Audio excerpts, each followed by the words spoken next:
Kim Olson, thank you very much for your time. My pleasure. Why are you running? Well, I'm running for several reasons. If you've heard me speak before, I have three very compelling reasons. The first is that I have a son that wears a uniform today, and he deployed into combat zones that I had been to almost 18 years ago. And I think these endless wars are hard on our economy, they're hard on the troops, I think they're hard on our world standing as a nation's power. So I have skin in the game, so to speak, just like 1.2 million other families. The second reason I run is because I have a daughter in her mid-20s, and I believe the assault on women's rights, her reproductive rights, I believe what happens in the workforce when women are harassed and there's no venue for them to seek justice is very, very important. And I just think that women need to be in leadership positions and closest to levers of power, just like I learned in the military when I became a commander. I think that's appropriate for the political structure. If you want, systematic changes, you've got to get women into politics.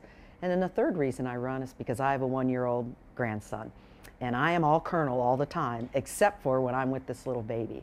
I want him to grow up in a world in which he can love who he wants to love, worship the God he wants to worship, that he can live in a world in which there isn't hatred, where he eats clean food, drinks clean water, breathes clean air, and is proud of his nation. And that's the three reasons why I'm running today. So what is the essence of your campaign going forward?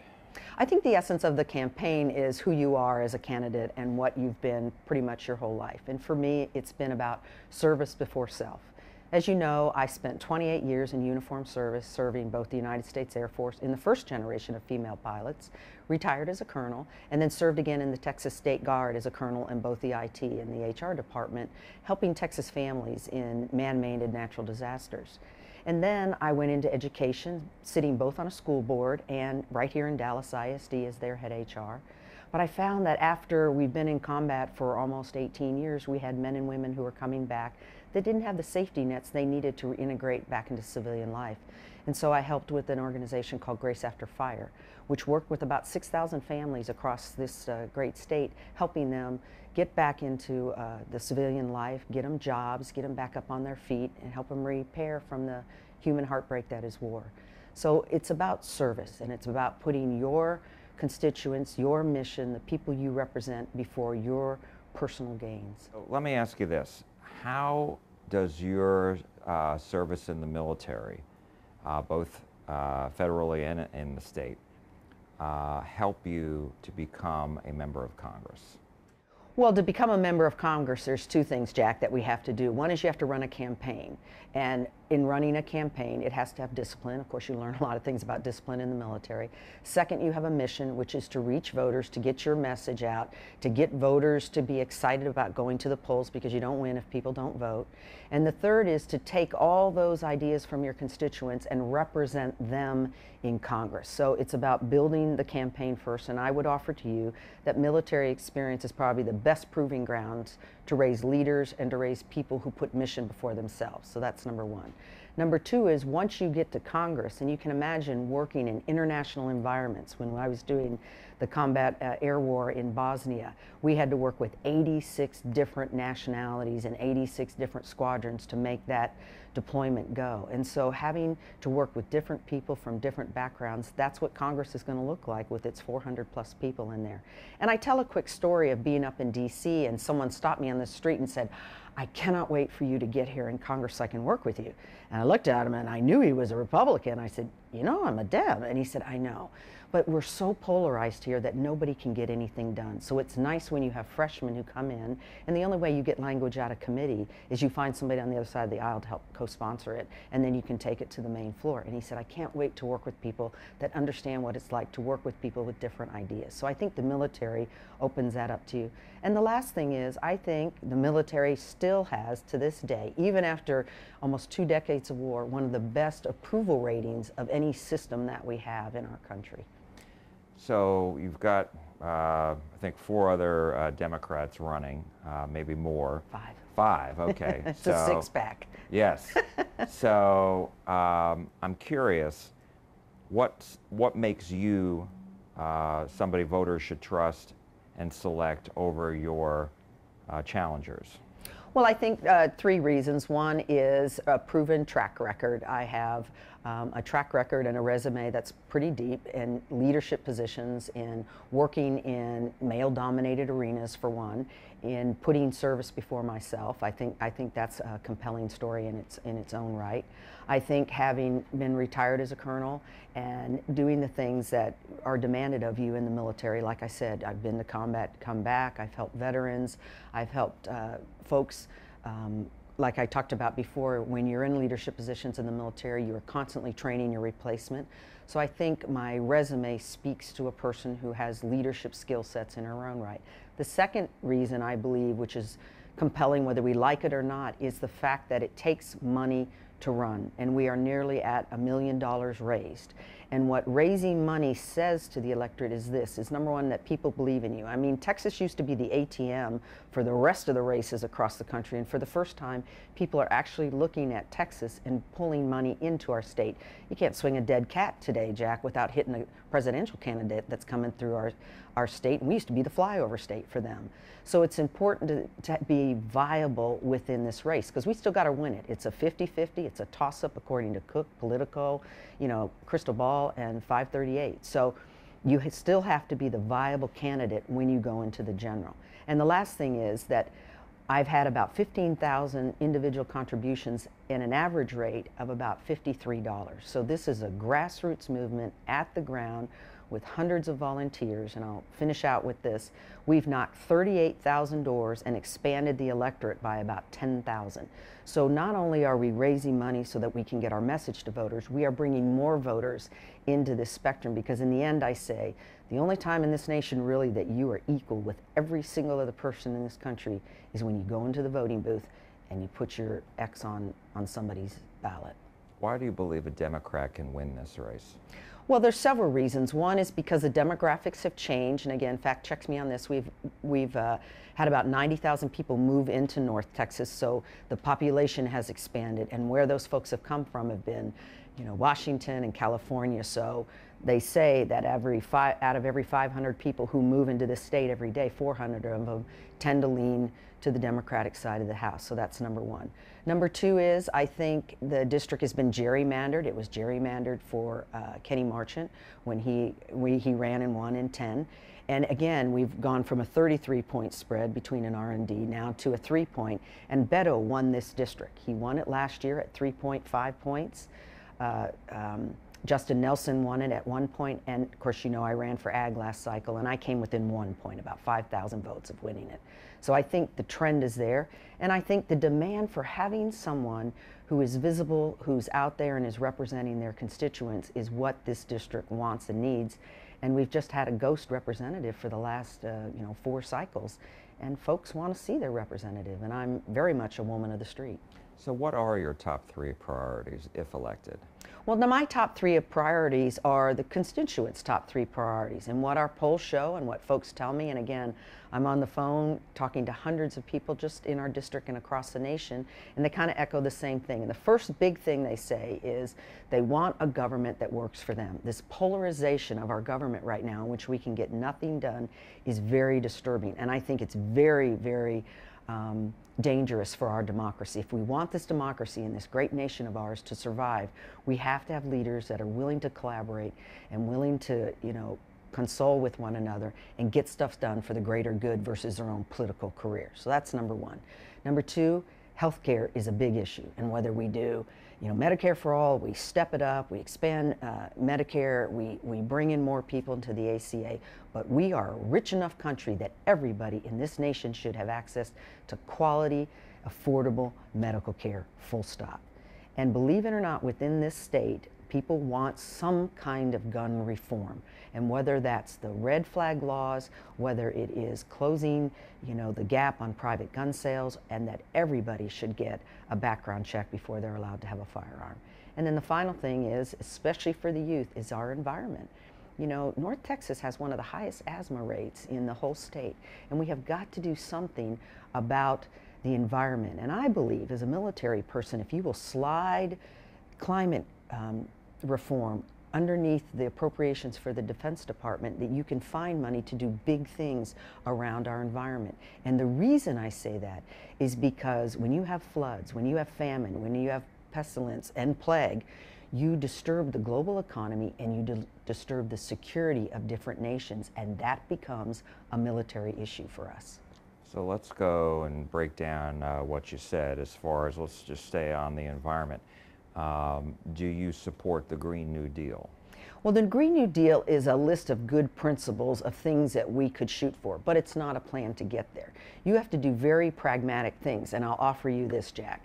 Look, I'm a farmer. I have farms up in Iowa, and there's something called Iowa X, in which they want to put what we would call our extension officer in the county in all 99 counties in Iowa and help farmers to do soil, renovation or replenishing of the soil, in which they want you to plant what we call cover crops on all barren lands, because the big thing about putting green back into the soil is it sequesters carbon and keeps the temperature in check and puts moisture back, and then you don't need so many sides, pesticide, herbicide, insecticide. And so there are things that we could do tomorrow within the Farm Bill in order to pay farmers to put seeds in their land as they winter over and help hold our basically soil erosion and, like I said, moisture in check. So that's something you could do tomorrow. You're going to have to bring in the oil and gas company. This is our #1 economic driver of our state. And to say oil and gas goes right out the window, I think is a naive statement. We do need to move. But right now, the energy demands from our nation, wind and solar cannot meet them. So you're either going to have to build nuclear power plants, or something called the AP1000, which Westinghouse is building, which is a much more sophisticated nuclear power plant. And that's something you could sell to China and India, which are the greatest burners of what we call dirty coal right now and pollute the earth. So if you could get them off of the coal, then maybe we have a chance at this environment. And then the final thing is, I think the reality is that if we don't do something big in the next decade, those that study this for a living, those scientists and those folks that watch our environment, say this is going to be the new norm, these dramatic weather events, and you're going to have to plan into it if this is going to be the new norm of the earth. Let's talk about health care, because you mentioned the 3 things that Democrats have been discussing, which is Medicare for all, the buy-in to Medicare, and then also just building upon Obamacare. What is your prescription? Well, I think a lot of it can be done in what we have already. When the Republicans tried to get rid of the ACA, the Affordable Care Act, they had nothing to replace it. And so I think that was a good litmus test as to where we sit right now. So let's sit right now in 2020 and say, all right, what do we do?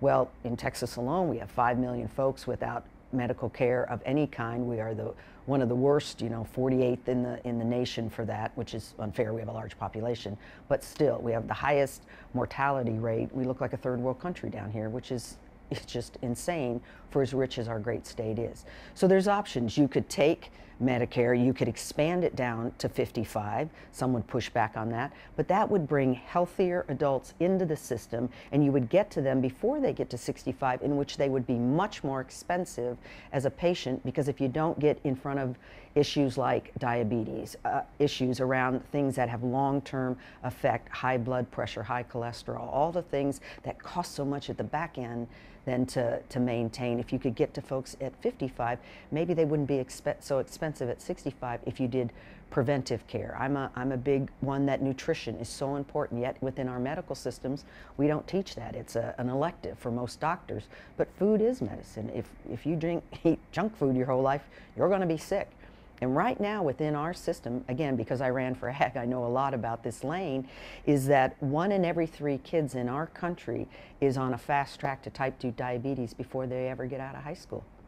I'm going to pause on that. Think about that. That means they're going to be sick at 30 and then be ill for the rest of their adult life. And when a young person is ill like that, it takes them out of the economy, it takes them out of supporting their family, it puts huge burdens on our social structures. So it is in our nation's best interest to keep Americans well. That's what everybody forgets. And this state that did not expand Medicare left hundreds of thousands. Medicaid, I'm sorry. Yeah, left hundreds of millions of dollars out, and I as a taxpayer are spending all my money in Ohio, because that's where my federal tax dollars are going, which is nuts. But if I heard you correctly, just so that I understand, you want to expand Medicare and lower the age from 65 to 55. To get healthier and more adults. That way it makes it more competitive when it gets there. And then the second thing, which is HB 3, correct me if I'm wrong on that, the House bill, was the, you know, look, I'm a user of the VA system, which is a government-run system, and the VA system has price caps on pharmaceuticals. It can negotiate pharmaceutical prices and drugs. It allows for generics. It brings more things into the system, and it's much more competitive. Medicare is not allowed to do that. Why? Because the lobbyists wrote a bill not allowing them to do that, and governments should be able to allow to do that. And some of that, and let me finish here. Some of that is the FDA, and that lies well within the federal side of the house. The FDA takes a long time to get stuff through the system, and if we could speed that up, I mean, this is 2020, come on. If we could speed that up, we could get drugs that help people quicker onto the system. Some doc came to visit me the other day and said, heck, we had a shot to cure Ebola. We just couldn't get it through the FDA in time. And I'm thinking, this is nuts. I mean, people are dying, and we take a system that's antiquated. We should fix that, and Congress should be able to do that. And so you don't support Medicare for all in the sense of eliminating insurance companies? I do not, and every doc I talk to, every medical provider I talk to says that they don't believe that's a good idea, that there still needs to be a private option. And look, if I'm in labor, that's part of a labor negotiator, that's part of the packages a lot of folks get is in their kinds of medical coverage they get within their compensation package. So I think it's important you don't take that away from them. At the end of the day, what we do 10 and 15 years from now, covering every American, is great. But at this moment in time, I think it's important you still have a private option out there. You talked about gun restrictions. I mean, do you favor... Gun reform. Gun reform. Restrictions were your words. Well, but that's what it is, isn't it? Not really. You know, it's gun restrictions, but what it is, it's people restrictions to guns is how I would change that narrative. And so what you had mentioned, red flag laws, would that include due process? You know, and therein lies the devil's in the details. 37 states have red flag laws now. And so if you have a domestic abuse issue, the problem with the passing of those laws is there isn't any protocol laid out. And what are they going to do? Have a standoff some dude's door, waiting to take his gun away, and you know you got somebody who's got mental health issues, who has access to a firearm, and now you're sending Blue in there at the doorstop to try to take away a gun. That I think leads to trouble for those who are trying to keep us safe on our streets. For me, as a retired veteran, you know, we lose 22 vets a day. And one of the reasons we lose so many veterans is because of lethality. They know how to use a weapon. They're not slitting their wrists or ODing with pills or drinking themselves to death. What they're doing is putting a gun in their mouth and pulling the trigger. And we might not lose that many if we had a mechanism to say, look, you're struggling right now. Let's put your weapons somewhere safe so that you can work through this without having that be the answer right there at your fingertips. How that happens, I don't know. That's between a doc and a provider. That's between maybe a family member. But I think it puts law enforcement in a really tough position to go get these weapons. The best thing to do, Jack, is to not get it in their hands in the first place. And that's why I think background checks are important. And that's why I think closing the loop on private sales. I mean, no kid should be able to get up online, get through Amazon, get an AK-47 in less than 24 hours, get in his car, and drive all the way to El Paso and mow down 22 people and injure almost 50. We shouldn't have that in our nation. Let me ask you, since you brought up AK-47, as you know, Beto O'Rourke made a lot of headlines when he said he wants to do a ban on those and a mandatory buyback. Where are you on that? Well, I think you could do a buyback. This is what happened if you look at other countries that have pulled these kinds of weapons. Look, I'm going to be out front with it. I'm a combat vet. I've been shot at by these weapons, and I do not think they belong on the streets of America. That's my stance. I've said it, and I am unapologetic about it. Again, devil in the details. So how do we get those weapons off the street? How do we deter people from wanting to buy them, especially when they're in some kind of state in which they probably shouldn't have a weapon in their hands? And there's a couple pragmatic ways you can do it. Look, if you have a AR today and you want to buy a suppressor, not a silencer, but it's a suppressor that goes at the end of the barrel, You have to have a 9-month waiting period.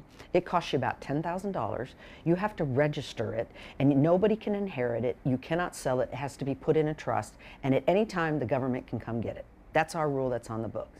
It seems to me that if you want an AR, if you want a high capacity magazine, which is more than 10, then maybe we could do the same thing. You make it expensive, it's a long time to get it, everybody gets a background check, it gets registered, and that would deter people from wanting and keeping those kinds of weapons. That's a way we could do it. In '94, we had a ban on that. It seems high capacity assault weapons, that we could reintroduce something like that. But if you don't have legislatures willing to address this problem, you know, you're going to be reporting on the next mass shooting, which will come in less than 30 days.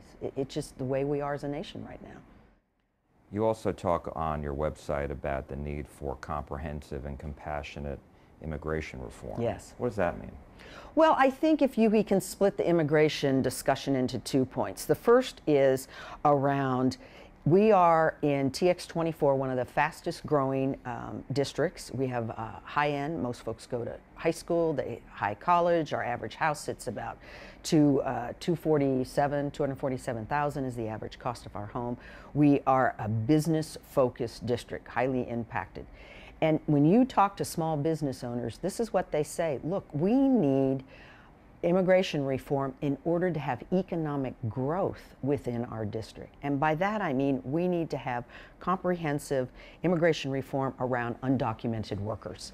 You know, I live in Colleyville, and for the last couple of years, all you see are yellow cones as far as they can go. Why? Because they don't get enough people to come and work on our freeways.